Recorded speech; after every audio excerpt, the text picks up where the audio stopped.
यदा यदा हि धर्मस्य ग्लानिर्भवति भारत अभ्युत्थानमधर्मस्य तदात्मानं सृजाम्यहम्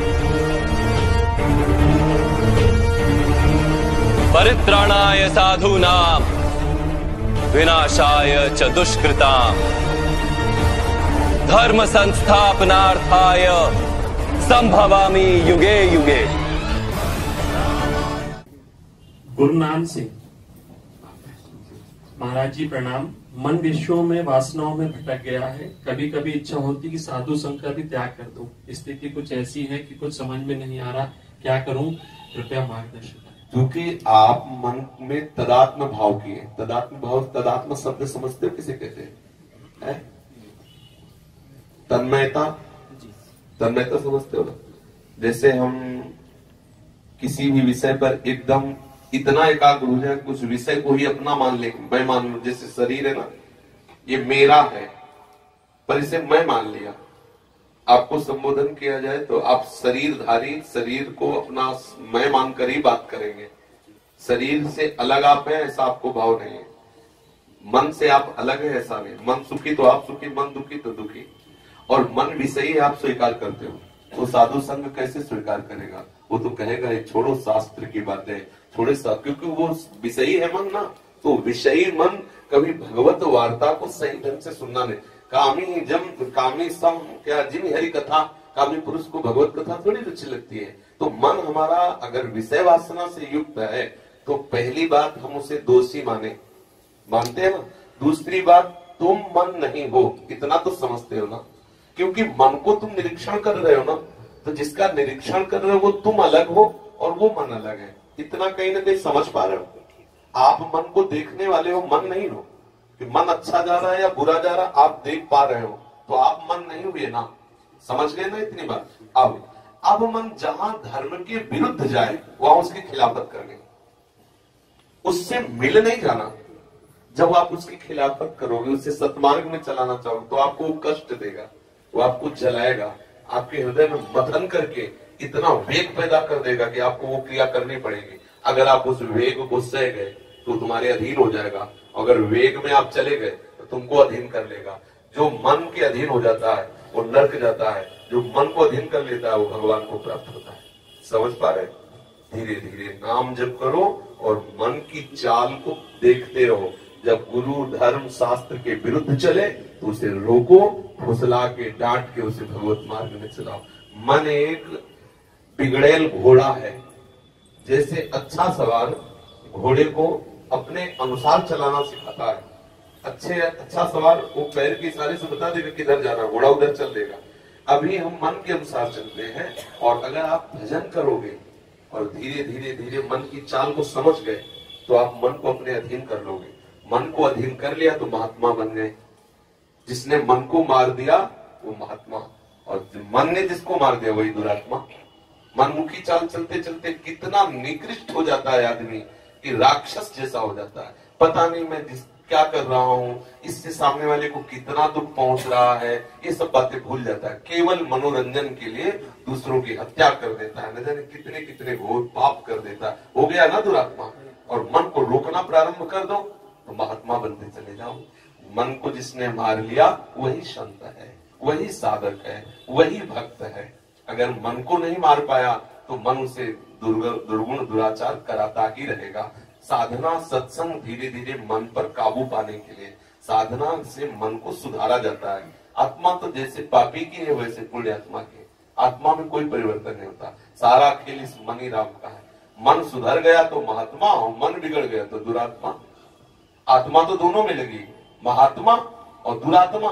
तो ये जो महा और दुरात्मा ये केवल मन की चाल है। अगर मन को ठीक कर लो तो वो महात्मा, और अगर मन बिगड़ गया तो दुरात्मा। सतपाल जी, भक्ति की शुरुआत कैसे करें तथा क्या बिना गुरु दीक्षा के नाम जप कर सकते हैं? अगर भक्ति की शुरुआत की ही बात आती है तो अभी कल चर्चा चली थी कि राम कृपा नासे ये रोगा, जो यही भांति बने संजोगा। क्या संजोग बने? बोले सदगुरु वैद्य वचन विश्वासा, संयम ज्ञान विषय कयासा। सबसे पहले संत भगवान को सदगुरु रूप से स्वीकार करके उनके श्री मुख से निकले हुए नाम में जो अमृत है, जो मंत्र में अमृत है, उसका निरंतर रटन उनके चरणों के प्रताप से करो तो आप आगे भक्ति हो। एक चौपाई में गोस्वामी जी ने कहा, भक्ति स्वतंत्र सकल सुख खानी, पर बिनु सत्संग न पावे प्राण, बिना साधु संग के प्राप्त नहीं होती। तो सदगुरु रूपी संत का समागम करते हुए उनके मुख से निकले हुए अमृतमय वचनों का मनन विचार करते हुए भजन करो। इसी से भक्ति, इसी से मोक्ष, जो चाहो सब प्राप्त हो जाता है। वंदना जी। बाबा जी, बिना गुरु दीक्षा के नाम जप कर सकते हैं तब तक? हाँ, बिल्कुल करना चाहिए। जो नाम आपको प्रिय माना है उस नाम को जपो और प्रार्थना करो उस नाम से कि मुझे सदगुरु की प्राप्ति कराओ। जो गुरुदेव मंत्र देते हैं, नाम देते हैं, वही जाकर उसे लक्ष्य की प्राप्ति कराता है।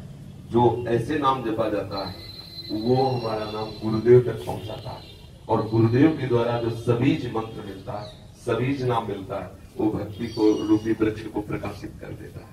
चाहे शिव विरंच सम होई गुरु गुरु कृपा समुद्र भगवान की है, आकर हमें संभाल करके अपने स्वरूप में लीन कर दे।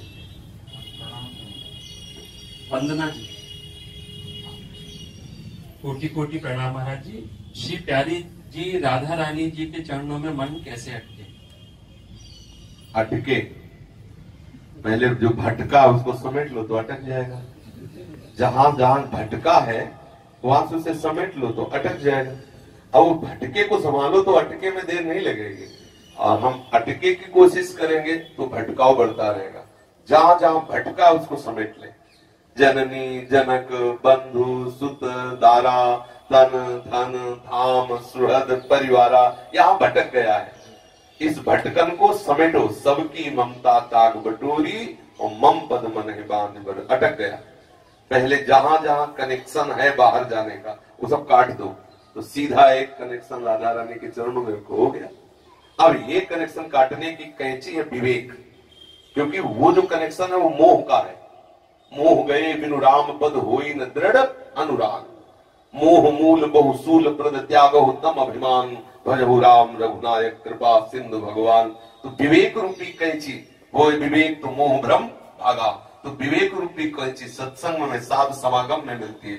गुरुदेव की कृपा से शुद्ध विवेक के द्वारा मन को समेट कर प्रियालाल के चरणों में लगा दो। ऐसा अटकेगा कि कभी भटकेगा ही नहीं, पंग हो जाएगा। सदा सदा के लिए प्यारी जी के चरणारविंद में मन लग जाएगा। एक बार लगा तो फिर आज तक किसी का हटा नहीं। वो इस देश में एक बार जिसका मन प्रवेश का पा गया तो आज तक शिकायत नहीं है कि एक बार राधा रानी से मिलने के बाद मन लौट आया संसार में। आज तक कोई ऐसा प्रमाण नहीं। यहाँ डूबते तो लाखों देखे हैं, उछलते एक भी नहीं मिला। ये ऐसा देश है, डूबने के लिए चले और डूबे तो लाखों, लेकिन उछलते नहीं पाया गया कि यार ये डूब के उछल आया। अगाध सिंधु में डूब गया। यह है प्रेम। मोहन जी। बाबा, सच्चे गुरु की तलाश कैसे करें? उनकी क्या पहचान है? हम अज्ञानी जन उन्हें कैसे जाने? सच्चे गुरु सबसे पहली बात श्री भगवान है। भगवान ही सदगुरु रूप में आते हैं। हम भगवान से पहले प्रार्थना करें, क्योंकि जैसे विद्यार्थी कभी अध्यापक की जानकारी नहीं ले सकता कि ये किस कोटि का अध्यापक है, वो कोई प्रोफेसर ले सकता है। जैसे प्रधानाध्यापक है और 10-5 अध्यापक और उसके नीचे है, वो जब उससे ऊंची लेवल का है तो वो बातचीत से और सब समझ जाएगा कि कितना ग्रेजुएट है, डिग्री कितनी है इसकी। लेकिन विद्यार्थी नहीं जान सकता। जो संसार में फंसे हुए जीव है, ये काखा गाघा के विद्यार्थी समझ लीजिए, और संत जन है हाई लेवल के, उनको पहचानने के लिए पहले उसी लेवल पे आना पड़ेगा। तो हम बिना कृपा के तो जान ही नहीं सकते। तो क्या करें? हम प्रभु को पहले अपना गुरु मानते हैं कि भगवान आप ही हमारे गुरु हो। यदि गुरु की नितांत आवश्यकता है तो हे करुणामय प्रभु, आप हमें आकर स्वीकार कर लीजिए। आप किस रूप से मुझे स्वीकार करते हैं, आप वहां प्रेरणा करके भिजवा दीजिए, या आप हमारे घर आके हमें स्वीकार कर लीजिए। आपके सिवा हमारा कोई गुरु नहीं है।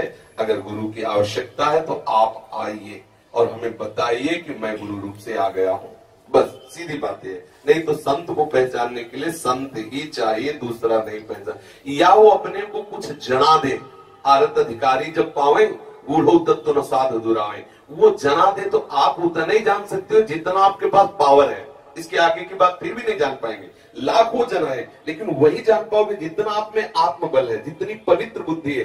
ये बातें पवित्र बुद्धि के द्वारा जानी जा सकती है। पवित्र बुद्धि का लक्षण है प्रभु के सिवा और कुछ अच्छा न लगे। और अभी सिर्फ प्रभु अच्छे नहीं लगते और कैसा अच्छा लग रहा है देख लीजिए। सिर्फ प्रभु अच्छे नहीं लग रहे और सब अच्छा लग, इसका मतलब बुद्धि पूरी अपवित्र है। अब अपवित्र बुद्धि जो बुद्धि के तत्व में स्थित हो चुके हैं उन महापुरुषों को कैसे जान सकते हैं।